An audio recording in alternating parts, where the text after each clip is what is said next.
to the Baseface Network. Assalamualaikum warahmatullahi wabarakatuh. Perkenalkan, nama saya Syarifah Ainul Mardia dengan nomor NIM 2122296. Di sini saya akan menjelaskan tentang taksonomi kognitif, afektif, dan psikomotor. Pertama-tama, marilah kita ketahui pengertian dari taksonomi sendiri.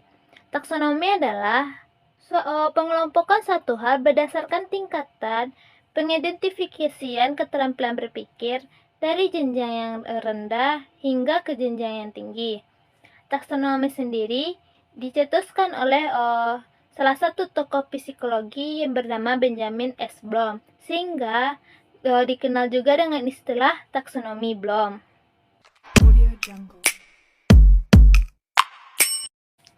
Selanjutnya, marilah kita masuk kepada taksonomi kognitif, afektif, dan juga taksonomi psikomotor. Yang pertama yaitu taksonomi kognitif.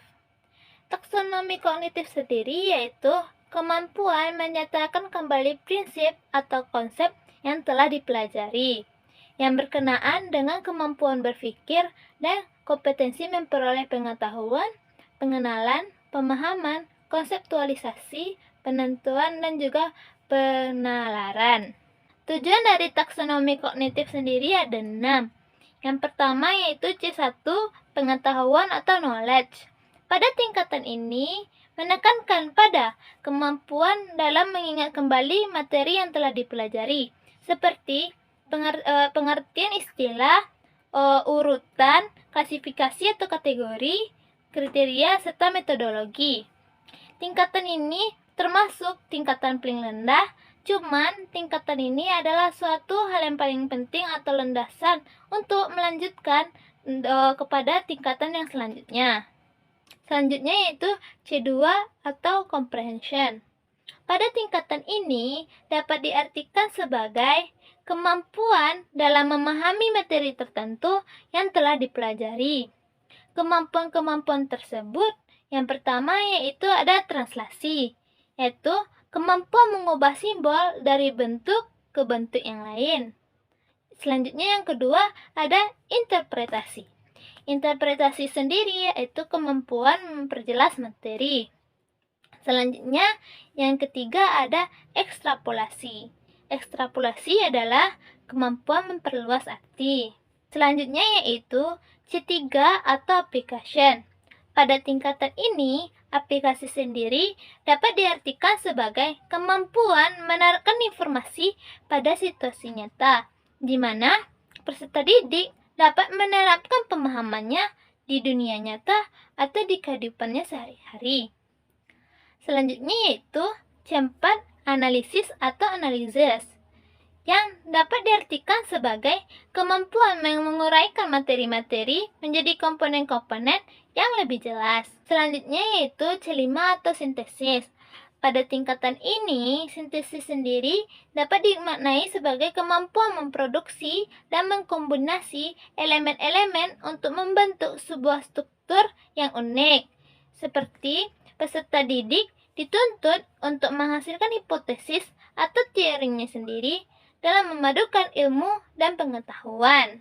Selanjutnya yang terakhir, C6, evaluasi atau evaluation, yang dimana pada tingkatan ini, evaluasi dapat diartikan sebagai kemampuan menilai manfaat suatu hal untuk tujuan tertentu berdasarkan kriteria yang jelas, di mana pada tingkatan ini, peserta didik mengevaluasi informasi tersebut untuk membuat suatu keputusan atau kebijakan.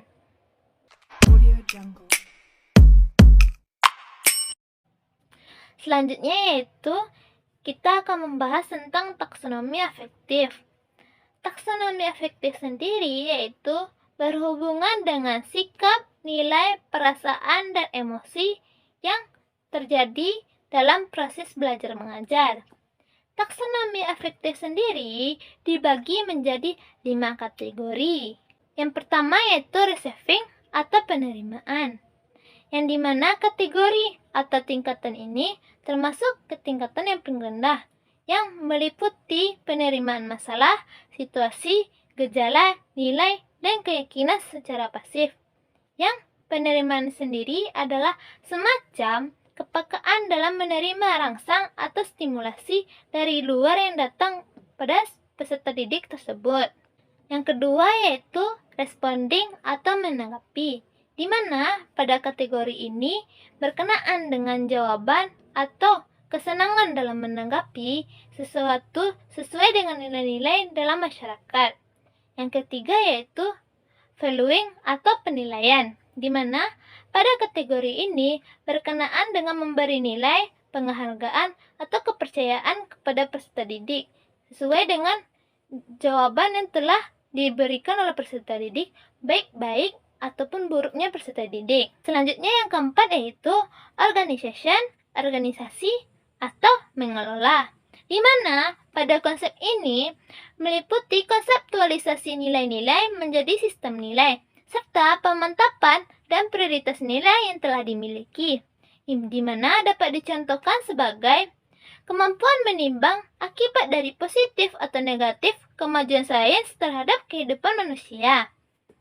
Selanjutnya yaitu characterization atau karakteristik, di mana kategori ini berkenaan dengan keterpaduan semua nilai yang telah dimiliki seseorang yang mempengaruhi kepribadian dan juga tingkah lakunya. Sebagaimana dapat dicontohkan yaitu bersedianya atau berubahnya suatu pendapat jika ada bukti yang tidak mendukung pendapat dari seseorang tersebut.